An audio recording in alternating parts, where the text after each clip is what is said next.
இல்லை ஏமாத்தணும் இல்லை, அது ஒரு சின்ன ஒரு டெக்னிக்கல் ஃபால்ட்டால தான் இந்த டிலே. ஸோ அதுக்கு எல்லாருக்கும் முதல்ல மன்னிப்பு கேட்டுக்கிறேன். இவ்வளோ நாள் பொறுமையாக இருந்து பார்த்து படம் முழுசாக பார்த்து அதுக்கப்புறமா அதை இன்டர்வியூ எடுத்துகிட்டு இருக்கீங்க. ஸோ ஹோப்ஃபுல்லி படம் நல்லா வந்திருக்கு நம்புகிறேன். அதுக்கப்புறம் நீங்கள் தான் சொல்லலாம். ஆக்சுவலாக இதுக்கப்புறம் நான் பேசுறதுக்கு எதுவும் இல்லை. உங்ககிட்ட வந்து படைப்பு கொடுத்துட்டேன். மக்களுக்கு போகிறதுக்கு முன்னாடி உங்ககிட்ட ஏன் கொடுக்குறேன்னா, நீங்கள் தான் மக்கள்கிட்ட கொண்டு போய் இன்னும் அதிகமாக சேர்ப்பீங்கன்ற ஒரு நம்பிக்கையில் தான். ஸோ அதை நீங்கள் பண்ணுவீங்கன்னு ரொம்ப நம்புகிறேன். ரிவ்யூ நீங்கள் வெளியே வரும்போது சொன்னதும் கேட்டேன், ஒரு மன நிறைவாக இருந்துச்சு. ஹோப்ஃபுல்லி உண்மையை தான் சொல்லுவீங்கன்னு நம்புகிறேன். நெக்ஸ்ட் என்ன அண்ணன் பேசுவார். எல்லாருக்கும் வணக்கம். வெற்றி வெற்றி ஜெயிக்கிறோம். இந்த படம் நல்லா பார்த்துருப்பீங்க. இதில் முக்கியமான ஒரு மெசேஜ் இருக்குது. ஸோ இப்போ படங்கள் வந்து பார்த்தீங்கன்னா ஊடக நண்பர்கள் உங்களோட ரைட் அப் வச்சு தான் உள்ளே தேட்டருக்கு வராங்க. ஸோ நீங்கள் நல்லா எழுதுனீங்கன்னா எல்லா மக்களும் கொண்டாடுவாங்க. இந்த மெசேஜும் எல்லாம் இந்த உலகத்துக்கு போய் சேரும். ஸோ எல்லாரும் மியூசிக் நல்லா இருக்குன்னு சொன்னாங்க. அது காரணம் நம்ம டேரக்டர் தான், கார்த்திகேயன் சார் தான். ஸோ ப்ரொடியூசர் தான். ஸோ எல்லாரும் நல்லா பண்ணியிருக்காங்க. கேமரா ஒர்க்காக இருக்கட்டும், எடிட்டிங்காக இருக்கட்டும், மிக்சிங்காக இருக்கட்டும், எல்லாமே நல்லா வந்திருக்கு. ஸோ இதை போய் நீங்கள் மக்கள்கிட்ட சேர்த்திங்கன்னா எங்களுக்கு மிகப்பெரிய வெற்றியாக இருக்கும். Thank you so much. வெற்றி வெற்றி ஜெயிக்கிறோம்.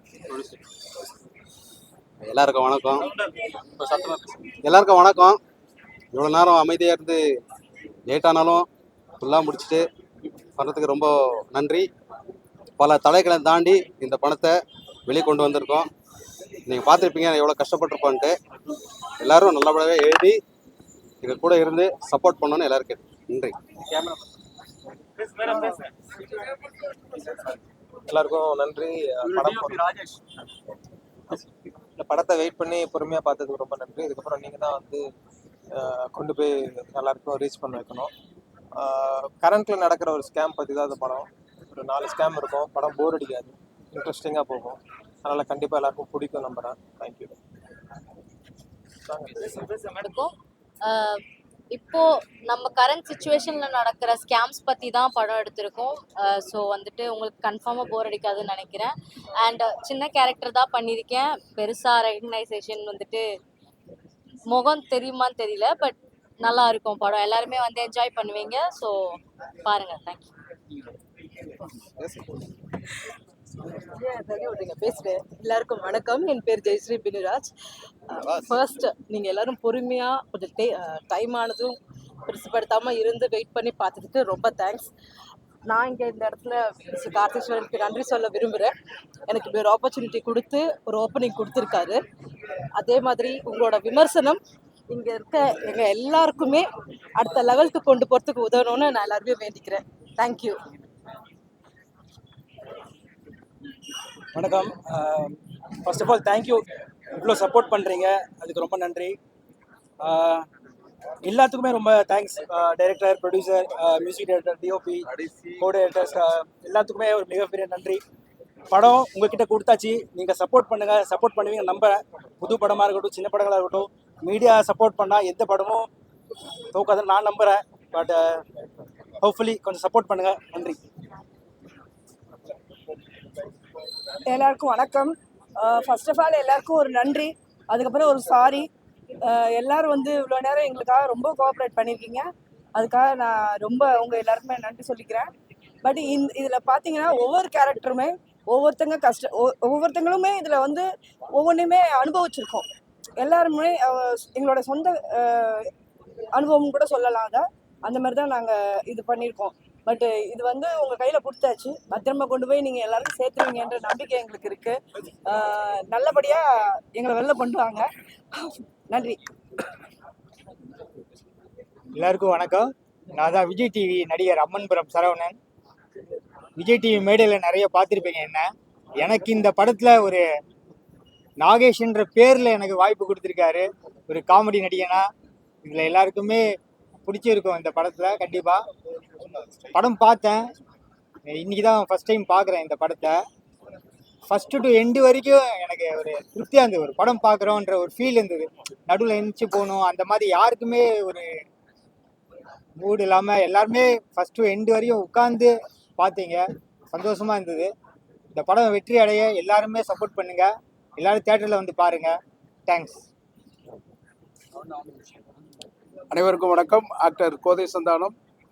நிர்வாகம் பொறுப்பில் இந்த படத்தில் வந்து ஒரு காமெடி ரோல் பண்ணியிருக்கேன். எனக்கு இதில் வந்து ஒரு நல்ல ஒரு ரோல் கொடுத்துருக்காரு. உண்மையிலே இதுக்கு வந்து இயக்குனர் காத்தீஸ்வரன் சார் அவர்களுக்கும் மற்றும் நம்முடைய தயாரிப்பாளர் அவர்களுக்கும் இந்த தருணத்தில் நெஞ்சார்ந்த நன்றிகளை தெரிவிச்சுக்கிறேன். அதே சமயத்தில் இந்த படத்துக்கு வந்து ஒரு மிகப்பெரிய ஒரு பேக் போன நம்ம ஸ்ரீகாந்த் அண்ணனுடைய இசை வந்து பாட்டு மட்டும் இல்லாமல் வந்து பிஜிஎம் வந்து நீங்கள் பிஜிஎம்காகவே கண்டிப்பாக நீங்கள் வந்து பார்க்கணும்.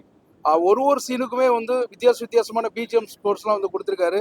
உண்மையில அதுக்காக வந்து பாருங்கள். இது வந்து மக்களுக்கான படம் மட்டும் இல்லை, மக்களுக்கான பாடமும் கூட தான். ஸோ இந்த ஜென்ரேஷன்லையுமே இன்னுமே டிஜிட்டலில் நிறைய பேர் மக்கள் வந்து தொடர்ந்து ஏமாந்துட்டு இருக்காங்க. ஸோ மறுபடியும் யாரும் ஏமாறாமல் இருக்கணும் அப்படிங்கிறதுக்காண்டி தான் டைரக்டர் காத்தீஸ்வரன் ஒரு புது முயற்சியில் எடுத்திருக்காரு. ரொம்ப நாங்கள் வந்து எல்லாருமே ஒரு சின்ன டீம் தான். ஸோ வந்து நீங்கள் ப்ரெஸ் அண்ட் மீடியாவை தான் எங்களுக்கு வந்து சப்போர்ட் பண்ணி சின்ன நடிகர்கள்லாம் நீங்கள் அடுத்த கட்டத்துக்கு நீங்கள் கொண்டு போகணும். நல்ல விமர்சனம் கொடுப்பீங்கன்னு நினைக்கிறேன். படம் நல்லா வந்திருக்கு. நன்றி, வணக்கம். ஹலோ, வணக்கம். என் பேர் அர்ஜுன். இந்த நிர்வாகம் பொறுப்பில் மூவியில் பிளாக்காக பண்ணியிருக்கேன். இதில் ஒரு டெக்கியாக பண்ணியிருக்காங்க. இந்த படம் நல்லா வந்திருக்குன்னு நினைக்கிறேன். எல்லாரும் பேசுகிறேன் கேட்குது. அப்புறம் நாளைக்கு தியேட்டருக்கு வருது. எல்லாரும் சப்போர்ட் பண்ணணும். இந்த படம் வெற்றி அடையணும். எல்லாருக்கும் நன்றி, வணக்கம். என்ன கொஸ்டின் எதனா இருக்கா இல்லை? சொல்லுங்க.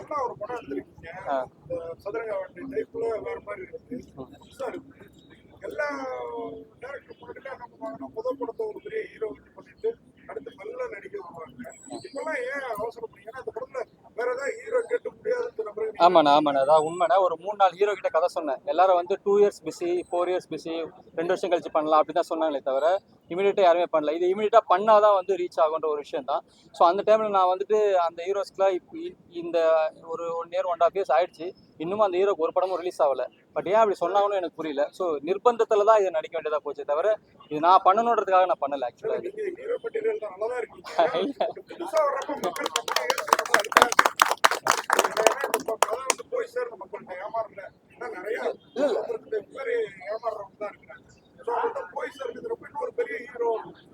இல்லை, நான் முயற்சி பண்ண அதான் சொல்றேன். நான் முயற்சி பண்ணாமல் இதை நான் எனக்கு பண்ணணுன்ற கதை நான் சத்தியமாக இது பண்ணலை.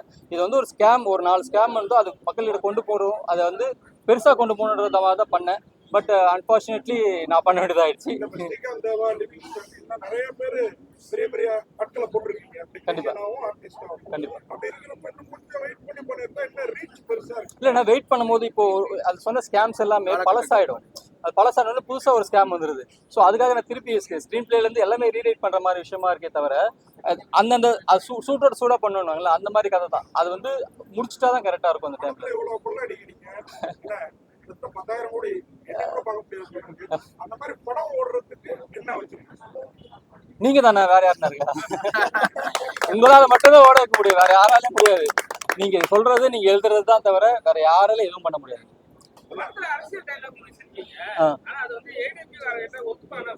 என்ன டைலாக்?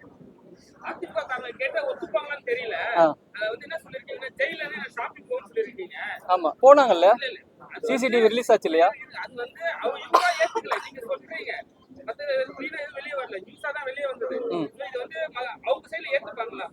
இல்ல, நான் அவங்கள மீன் பண்ணல. ஆக்சுவலி என்னால போக முடியும் தான் சொன்னேன். இப்ப அவங்க போனாங்கன்னு சொல்லல. நான் உள்ள போனாலும் என்னால என்னோட பணத்தை வச்சு நான் வெளியே கூட போயிட்டு வர முடியும்னு சொல்றேன், அவ்வளவுதான். இது நீங்க அப்படி எடுத்தாலும் சரி, இப்படி எடுத்தாலும் சரி.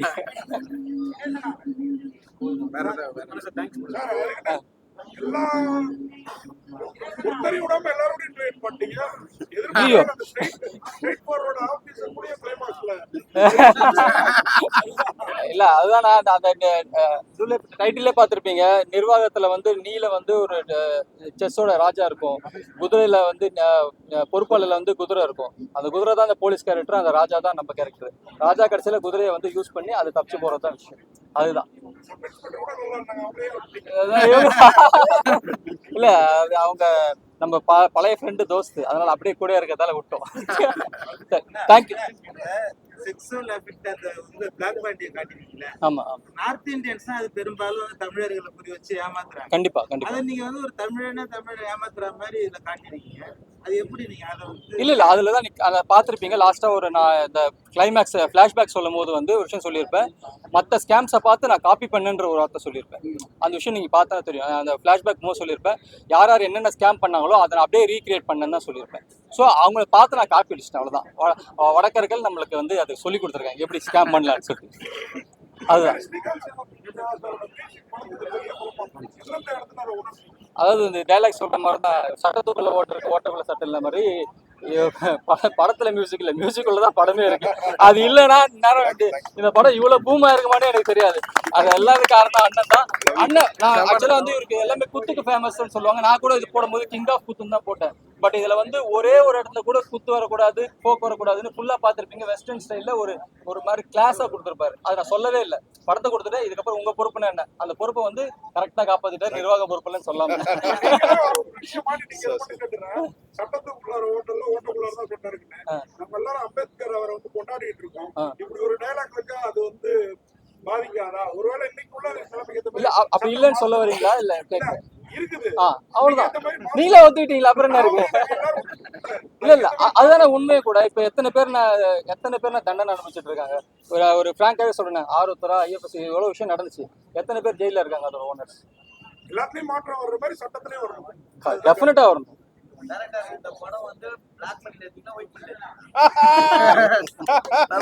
இந்தியன் மணி ப்ரோ, அவ்வளவுதான். இல்ல உழைச்சு சம்பாரிச்சதுதான், கண்டிப்பா இது இல்ல. ஐயா உங்களை தான் கேக்குறேன்.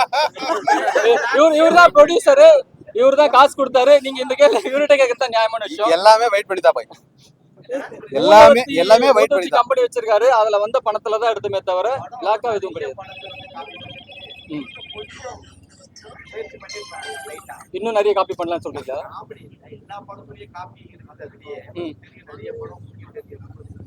இல்ல நான் வந்து இன்ஸ்பயர் ஆனது சதுரங்க வேட்டை மாதிரி ஒரு படம் பண்ணணும்ன்றது தான். அது பண்ணேன்.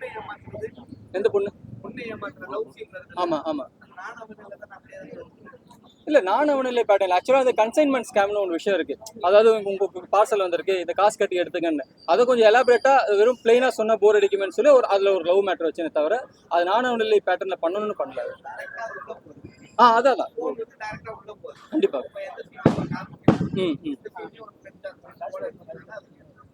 புரியல.